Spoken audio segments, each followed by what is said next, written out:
Imagine the quiet hum of everyday life, a peaceful neighborhood, calm streets, and ordinary neighbors.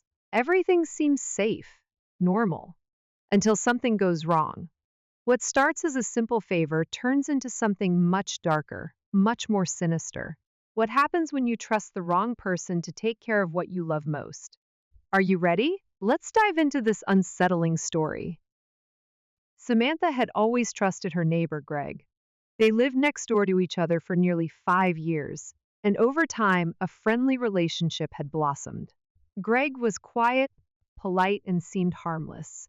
A man in his late 30s, he lived alone and often kept to himself. He had a well-maintained garden and a well-kept house, just like Samantha. There was nothing strange about him, nothing at all. When Samantha had to go on a week-long business trip, she found herself in a bind. Her dog, Baxter, was a sweet golden retriever but had separation anxiety. She hated the thought of leaving him alone, so she asked Greg if he would be willing to look after him for a few days. Greg, ever the good neighbor, agreed without hesitation. Samantha felt a wave of relief. "I'll keep an eye on him," Greg assured her. "No problem at all." Samantha left for her trip, reassured by Greg's promise. The first few days went smoothly.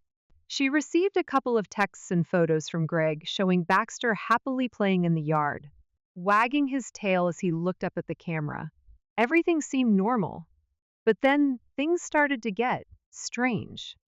On the fourth night of her trip, Samantha received a text message from Greg. "Hey, just a heads up. Baxter's been acting weird. He's growling at nothing in the corner of the living room. I think something's off with him." Samantha laughed it off at first. Baxter was a scaredy cat sometimes, especially at night, so maybe it was just the shadows playing tricks on him. But Greg's next message sent a shiver down her spine. "I tried to get him to go outside, but he just sat there staring at the wall. I don't think he's eating either. Is he okay?" That was unusual. Baxter had always been a good eater. Samantha texted back, asking Greg to try coaxing him with treats, but Greg didn't reply right away. When she checked the time, it was well past midnight. Maybe he'd just fallen asleep, she thought, exhausted from taking care of the dog. But something nagged at her. The next day, she received no updates, and that night, another message came. "I don't know what's happening, Sam. He won't leave the living room. He just stares at that same corner, like he's waiting for something. I don't think I can do this anymore." Samantha was alarmed. Greg was always calm and composed. The fact that he was now panicking about Baxter was a red flag. She immediately called him, but there was no answer. Panic began to crawl through her veins. She decided to cut her trip short and head home the next day. Something wasn't right. Samantha arrived at her house in the late afternoon. When she walked in, the house felt unnaturally cold. It was silent, too silent. She called out for Greg, but there was no response. Then she heard it, a low growl coming from the living room. It wasn't Baxter. Heart pounding, Samantha rushed to the living room, only to stop dead in her tracks. The sight before her made her stomach twist in horror. Baxter was sitting in the corner of the room, his fur matted, his eyes wide and unblinking. But there, standing in front of him, was Greg. He was staring down at the dog, not moving, not even breathing. His expression was vacant, hollow, as if he were no longer there. Samantha called his name, but he didn't respond. She stepped forward, her heart racing, and that's when she saw it. There on the floor was a thick, dark stain. It looked like blood. The air around her felt thick, suffocating, like something was hanging in the balance.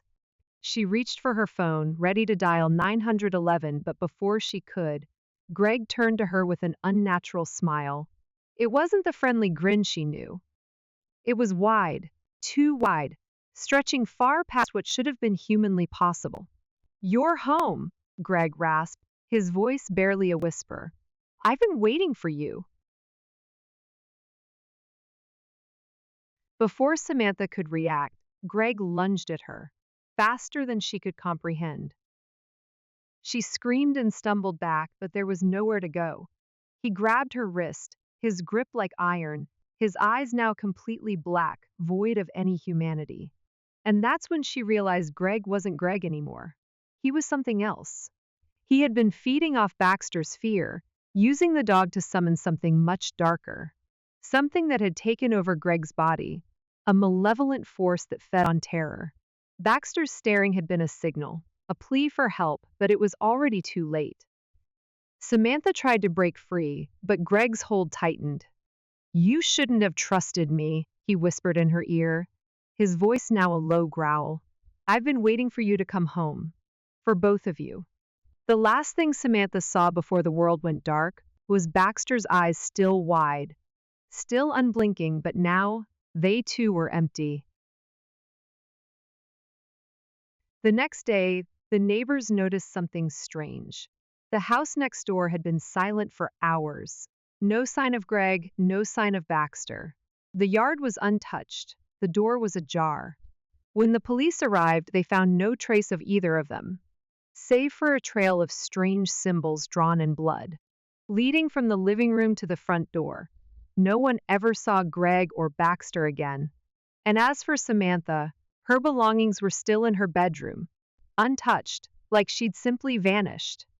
But sometimes, in the quiet of the night, when the moon is just right, a low growl can be heard coming from the living room.